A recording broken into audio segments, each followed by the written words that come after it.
All right, welcome back, everyone. Hope you all enjoyed the first segment of the ResourceSpots.com podcast.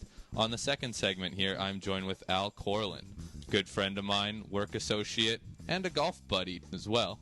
He is the chairman and president of AB Korelin and Associates, as well as the lead correspondent for the KEReport.com. Al, thanks for joining us.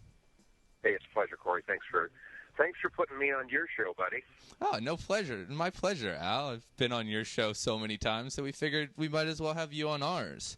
So well, now, when do I get my check? Oh yeah, no, it's definitely in the mail. Don't worry about that. There you go. Okay. So last night, I believe we all watched the third and final presidential debate, the one between Obama and Romney talking about foreign policy. This one seemed to be a little bit more tame in my opinion, although I'm a little bit hesitant to say that just because the last two really were these two guys just attacking each other. Al, I want to get your opinion on what you kind of thought that this debate was all about and how you came out feeling. Well, I'll tell you, I thought it was really, really interesting watching the debate, and then some of the news that came out today, Tuesday morning, was also very, very interesting. I find it absolutely appalling that there is such a divergence in the media. The USA Today came out and said the president clearly won the debate.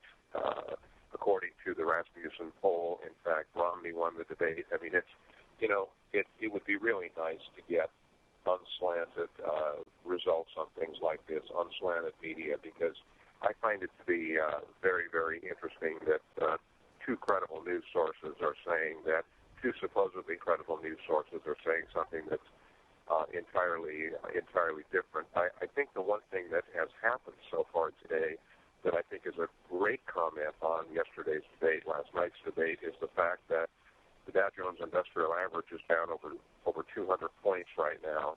By the same token, gold is down significantly. So the markets, I think, are telling us something, and I think that what the markets are telling us is we're not really sure we believe either one of these guys. And that is kind of where I'm coming from at this point in time. It was interesting to me that the president refuted everything that Mitt Romney said. For example, Romney's comment about the president being a bit of an apologist.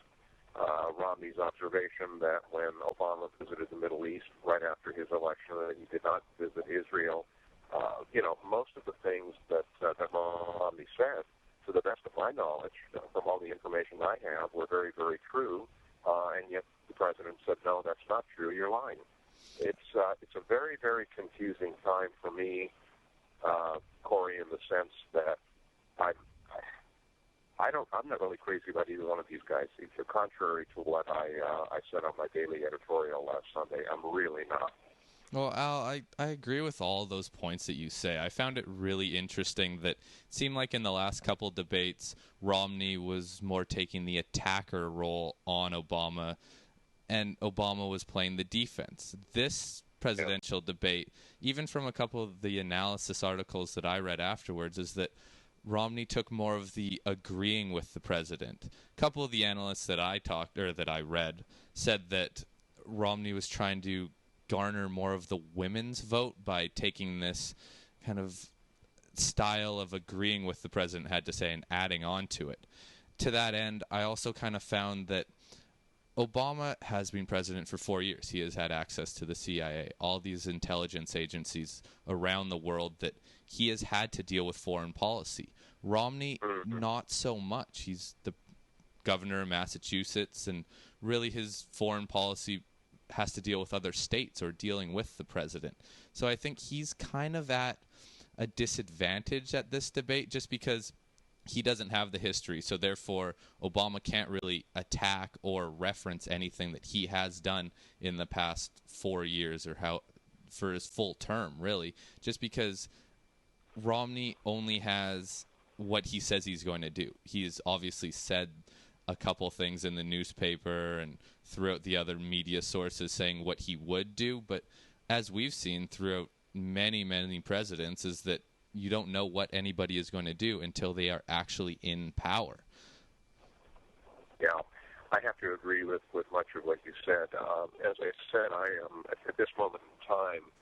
I am really, really confused. I don't trust either one of those guys, and I don't know why. In terms of my feelings about the president, I don't think he's accomplished as much during the past 4 years as he could have. Yes, he's accomplished some things, but the economy is absolutely in abysmal shape. I don't like his forays into religious freedom. I really, that's probably the bottom line for me at this point. But there is something gnawing at me regarding Mitt Romney that I'm not really sure about. I will probably cast my vote, as I said, on the last Sunday's daily editorial for Romney, just because I am really, really opposed to what I believe to be the president's agenda, and for that reason, I would have to stand by my editorial. But I'm kind of holding my nose and voting, if you want to know the truth. What I found to be interesting about the debate last night is a debate that was supposed to be centered on foreign policy really got into education, specifically domestic education. And I liked what Romney had to say. I'm pretty close to the educational system because of my wife's past career. But I have to say I like Romney's stance on education. I thought it was very interesting that the state of Massachusetts does have the highest results of any state in the country. I find that to be very, very interesting. I think that the president's stance on education, I mean, I realize that he needs the vote of the NEA members, but I think that that's probably not a really good place to be. Corey, I got to check out. We're going into a tunnel, and I'm going to lose the reception. Thank you so much, Mike. All right, thank you very much for joining us, Al. We appreciate it, and we'll chat with you later. Thanks, everyone, for joining us. We hope you enjoyed this segment. Please leave your comments below, and check back with us next week.